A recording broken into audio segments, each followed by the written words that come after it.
Assalamualaikum warahmatullahi wabarakatuh. Welcome to my channel. Semoga channel ini bermanfaat buat kita semua.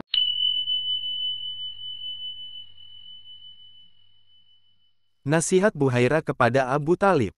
Buhairah berkata, "Sekarang, dengar saranku baik-baik, bawa anak saudaramu ini ke negeri asalmu sekarang juga. Jaga dia dari orang-orang Yahudi. Demi Allah, jika mereka melihat padanya seperti apa yang aku lihat, mereka pasti akan membunuhnya.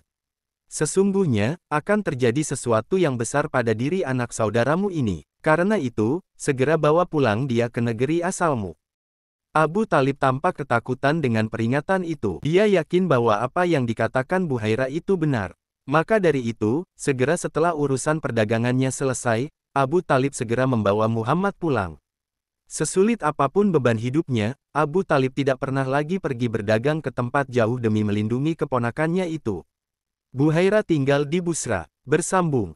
Perlindungan Allah. Abu Talib segera melaksanakan apa yang disarankan oleh Buhairah, karena peringatan itu memang beralasan. Segera, setelah Abu Talib dan Muhammad meninggalkan rumah Buhairah, datanglah 3 orang ahli kitab bernama Zurair, Daris, dan Tamam kepada Buhairah. Ketiganya menyandang senjata di pinggang.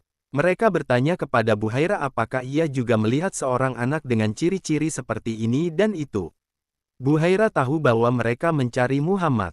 Rupanya, ketiga orang ini juga telah mendengar tentang Muhammad. Buhairah memandang senjata-senjata yang mereka bawa dengan perasaan ngeri. Buhairah tahu mereka mencari Muhammad dengan maksud membunuhnya. Oleh karena itu, Buhairah berusaha memberikan perlindungan kepada Muhammad. Buhairah menasihati ketiga tamunya akan adanya kekuasaan Allah.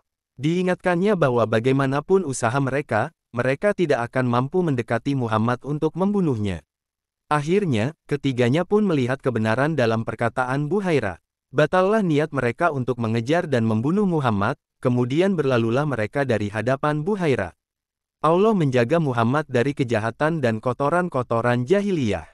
Allah membimbing Muhammad tumbuh menjadi orang yang paling ksatria, paling baik akhlaknya, paling mulia asal-usulnya, paling baik pergaulannya, paling agung sikap santunnya, paling murni kejujurannya, paling jauh dari keburukan dan akhlak yang mengotori kaum lelaki.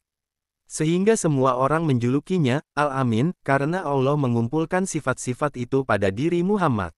Muhammad kecil ditampar seseorang. Kelak setelah menjadi rasul, Muhammad bercerita tentang perlindungan Allah kepadanya sejak masa kecil dari segala bentuk kejahiliyahan. Rasulullah bersabda, "Pada masa kecilku, aku bersama anak-anak kecil Quraisy mengangkut batu untuk satu permainan yang biasa dilakukan anak-anak. Semua dari kami melepas baju untuk alas di atas pundak sebagai ganjalan untuk memikul batu.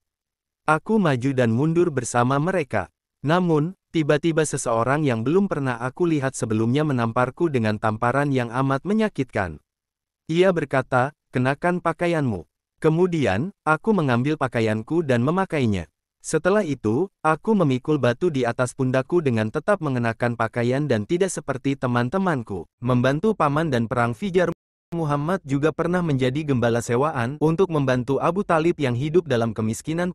Perang Fijar sebagai seorang remaja yang tumbuh di lingkungan Jazirah Arab, Muhammad juga mengalami perang. Perang itu disebut Perang Fijar. Saat peperangan dimulai, umur Muhammad memasuki 15 tahun. Perang itu sendiri disebabkan sebuah pembunuhan. Baras bin Qais dari Bani Kinanah membunuh Urwa ar-Rahal bin Utbah dari Bani Hawazin, hanya karena Baras jengkel ketika Urwa dipilih untuk memimpin kafilah dagang Nu'man bin Mundir yang kaya. Diam-diam, Baras mengikuti kafilah Urwa dari belakang dan membunuh Urwa, padahal ketika itu adalah bulan suci, bulan yang tidak diperkenankan bagi siapapun untuk menumpahkan darah.